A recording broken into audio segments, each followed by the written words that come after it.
So I like films. A lot. And I go and watch films. A lot. In total, I managed to watch 25 films in the cinema in 2018, thanks to a Limitless card. Not sponsored, I just really love this thing. So I thought, since 2019 is here, why don't I run down each film I saw last year in a mega ranking of sorts? So here's that.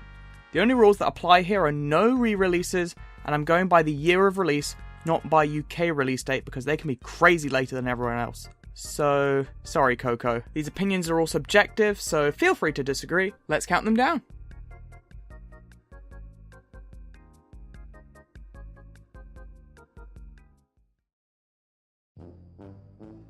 Tag is the kind of movie you'd find playing on TV at 2 AM in the morning, and you wonder if it's real or if you're just dreaming. The film about 5 guys using every May to play tag with each other and ganging up on one guy who's never been tagged is a boring, mostly unfunny film that has maybe 2 good scenes each involving Jeremy Renner. About halfway through I was in the cinema, I thought, I could just leave and come back another day to watch the rest. But then realised I'd have to rewatch the entire first half again. The whole reason I was thinking about leaving. So I'd say steer clear of Tag. 2 out of 10. Synchronize your watches. I don't know how to do that. I don't wear a watch. Time is a construct.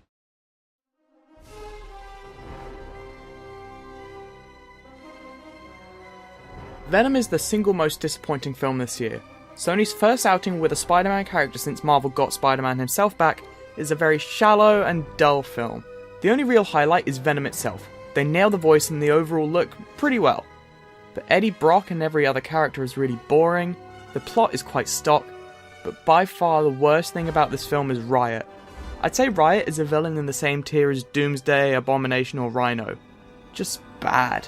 But with the box office all but guaranteeing a sequel, I have my fingers crossed for a good Venom 2, but the first one gets a 3 out of 10. Eyes, lungs, pancreas, so many snacks, so little time.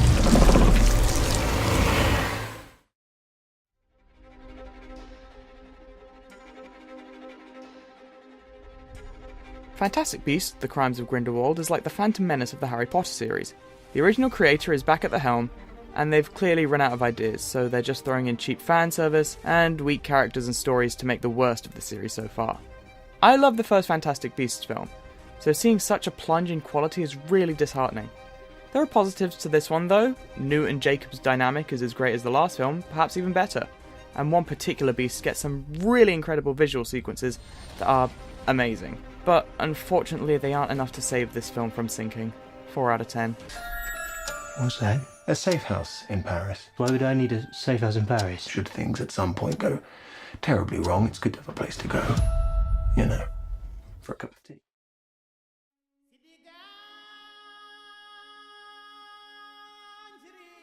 Look, I realise this is a controversial opinion, so I'm just going to get this out of the way. Yes, this movie is important as a step forward for representation in superhero films, like Wonder Woman was last year, but I found Black Panther to be really underwhelming. It has a really strong cast of characters, especially T'Challa, Killmonger and Shuri. Wakanda itself is also fantastic, it feels real and lived in, unlike Asgard in the Thor films. But it has problems with certain elements feeling like they were built up only to be thrown out, some really predictable story beats, and the CGI is... unfortunately, the worst MCU offering of 2018 to me, but far from the MCU's worst overall. 4.5 out of 10.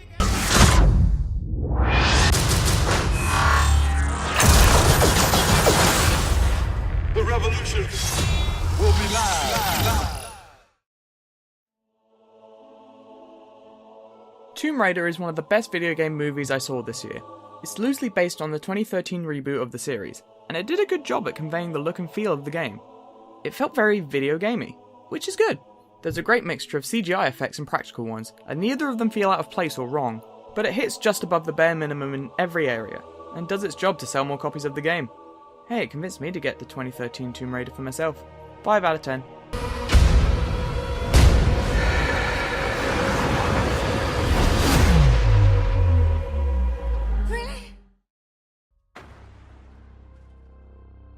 Dinosaurs! And lots of them at that. Jurassic World Fallen Kingdom isn't a good film by any stretch. But is it a fun one? Yes. Absolutely. There's a ridiculous amount of action and stupid stuff happening. And it's all a lot of fun that you kind of forget the Frankenstein of a plot. One of my favourite scenes is Blue somehow activating and then running away from a huge explosion. That just screams dumb fun action movie. Also, the Indoraptor?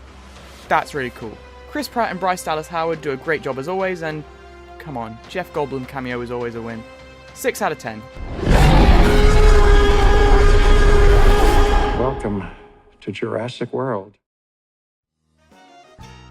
The Grinch is a weird film, in that it's actually pretty good. None of the factors going into it should make it good. The Minions studio, it's a Dr. Seuss adaptation, all that kind of stuff. But I enjoyed it. It has an unexpectedly heartwarming ending, and there's some great animation and visuals on show. I'm also glad Illumination didn't saturate shelves with Young Grinch merch. Surprisingly, they only used him for like 20 seconds in the film. I didn't really think the additions they made were entirely necessary, especially the reindeer. They could have cut out everything they added and nothing would change to the overall story. I don't know. But it's a good movie. 6 out of 10.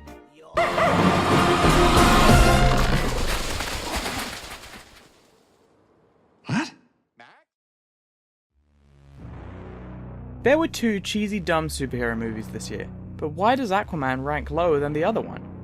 Because this one has a story we've not only heard before, but we heard earlier this year.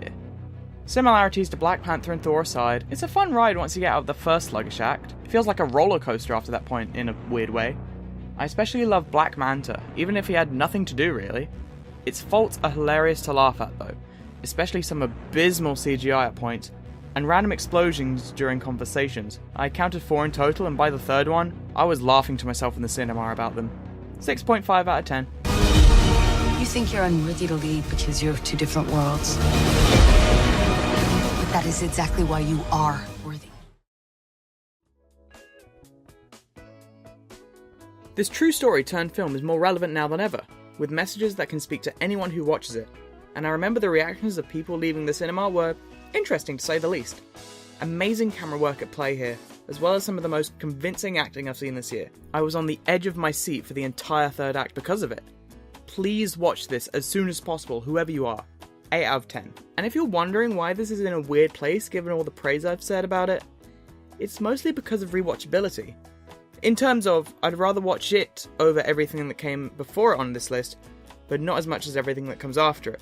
America first. America first. America first. If I would have known this was a Klan meeting, I wouldn't have taken this much. Incredibles 2 is a sequel. It's alright. Time isn't this film's friend. The cracks start to show if you take the time to think it over. The story is the same as the first Incredibles, which wouldn't ordinarily be a problem, if it doesn't go against what the original already stated. It makes Elastigirl look like a hypocrite and makes Mr. Incredible look like a dumbed-down, one-dimensional version of himself. But Frozone is back too, and he's probably the best part of the film. Some pretty good animation too, but being honest, I preferred the animation of the first one. It's alright, but Finding Dory was a better Pixar sequel than this was. 6.5 out of 10. Superheroes are illegal. We want to fight bad guys. It defines who I am. We're not saying you have... What? Someone on TV.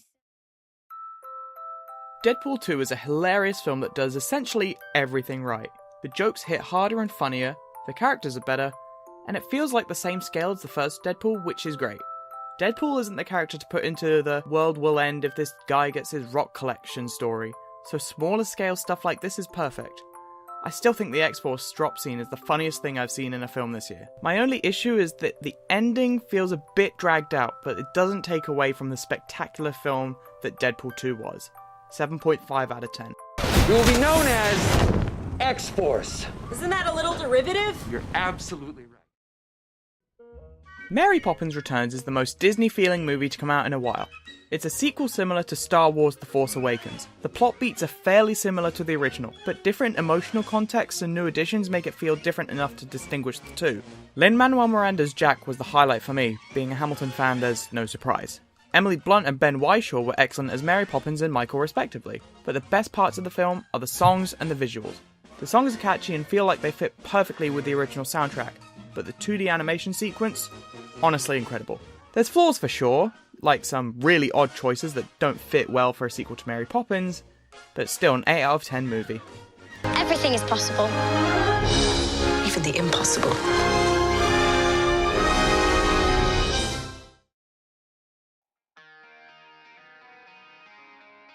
I feel the best way to describe Mamma Mia Here We Go Again is that it's a film that makes your heart happy.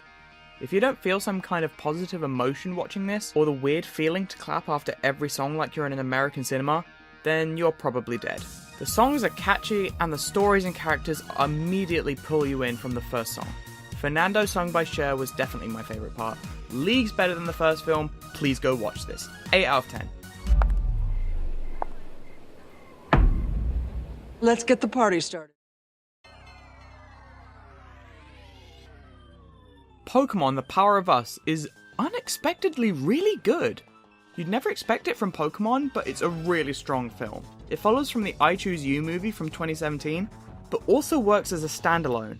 It handles a large ensemble really well, giving everyone appropriate screen time and development. Animation is great, but one complaint about the film is the variety of Pokemon.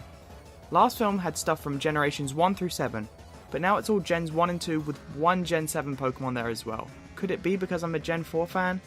Yeah, probably, but I love this film a lot. 8 out of 10. It happened long ago. Fire! Up on the mountain, Lugia came and put out that mountain fire. Since then, the town has been living happily ever after. Solo, A Star Wars Story is a weird little Star Wars film that I didn't know I wanted, probably didn't need, but still really like nonetheless. It's a much better Star Wars anthology than Rogue One, mostly because its characters are actually, memorable or likeable.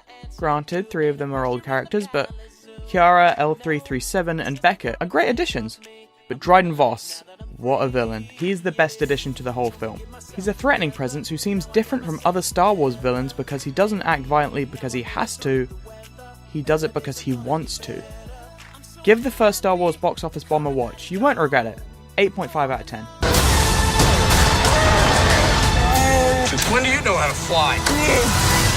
190 years old? You look great. Ralph Breaks the Internet is the first sequel since The Rescuers Down Under that Disney decided to handle themselves, instead of passing it down to their child company, Disney Toon Studios. And it absolutely shows, because this sequel is very good. I was initially worried that because it was set in a modern digital space, it'd be like the Emoji Movie 2 with more, hey look at that humour. But the thing is, the internet is more of a jumping off point for the story than the whole point of the story. It's all about the friendship of Ralph and Vanellope, and they get some pretty excellent moments together. The animation is spectacular, with one scene blowing my mind with how complex it must have been to make. I can only pity the animators. And also, Nosmore, this guy, he's my favourite character, he's great. 8.5 out of 10. I love it here. Who knew there's so many babies and cats in the world? That is what the internet was made for!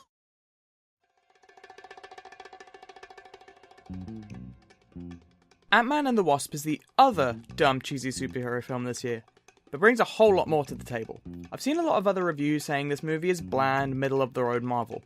I see where they're coming from, but I also think that could be just post-Infinity War mindsets, since Ant-Man and the Wasp isn't as big as what came before it. I love every single character, especially Evangeline Lilly's Wasp, and Paul Rudd in his third outing as Ant-Man. He's just great. Visuals are cool, albeit with a more underwhelming colour grade than Infinity War. The villain is pretty cool as well.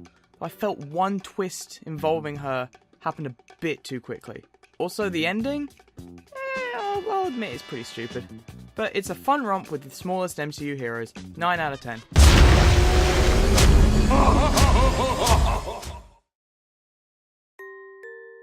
Christopher Robin made a bold decision to just rip out my heart and crush it into a million tiny little pieces. Interesting choice. This whole film will make you feel either extreme happiness or extreme sadness. Everyone has had Winnie the Pooh in their lives at some point, and it's the connection with and between those characters that's the film's strongest asset. Even the smallest things, like Tigger recognizing Christopher Robin after so many years, will bring a lump to your throat. If you can see it through teary eyes, then you'll also remark how beautiful it looks. From the colours to the mood lighting, and especially the CGI on Pooh Bear, Piglet, Eeyore and the other 100-acre wood habitants. Watch it for many tears. 9 out of 10. Look up, Pooh. Here I come. It would appear that I am stuck. Have you just eaten honey? I have not just eaten honey. I walked into Ready Player One expecting it to just be a references movie that I'd grown my way through. But then, I loved it. The story ditches the references idea for about 90% of the film, and only really follows the characters, who are all unique and only make references when necessary, most of the time. The villainous company IOI and their head honcho are genuinely threatening and probably the most grounded fictional villains out of all the films on this list. Parzival, H, Artemis are all great characters, and even the secondary characters like Daito, Sho, and the Curator are all really good as well. The Oasis is a game world I would really want to be involved in, and until it becomes a reality, I guess I just gotta keep thinking up my ideal inventory. If anyone wants to know, it's a light cycle, a TARDIS, and an Iron Man suit. 9.5 out of 10.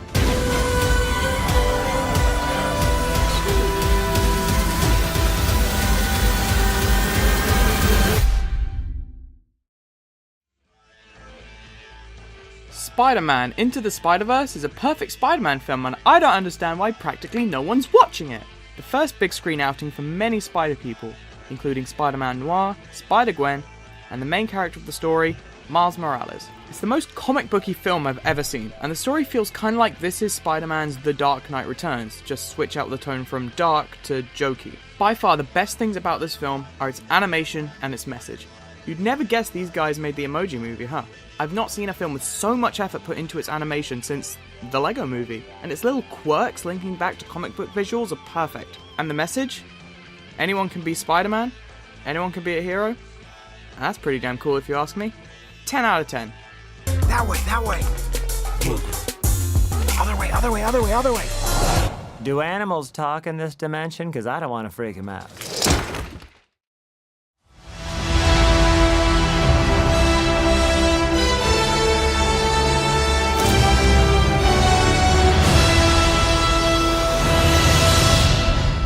Yeah, you could see this coming a mile off. Avengers Infinity War is the culmination of 10 years worth of Marvel Studios films, paying off every little tease and every little Easter egg, and bringing in my favourite new villain of all, Thanos. The characters, the acting, the CGI, the colours, the story, the crossovers, they all just work. The final scenes of this movie were the most shocking I've seen from anything put on the big screen, when half of everyone gets snapped away. Everything is perfect, and I wouldn't want to change a single thing.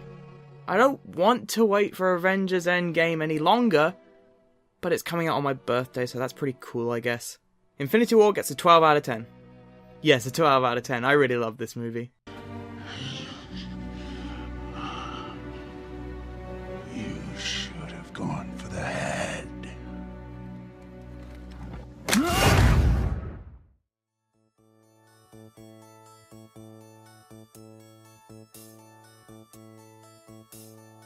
So that's everything I saw in 2018 at the cinema.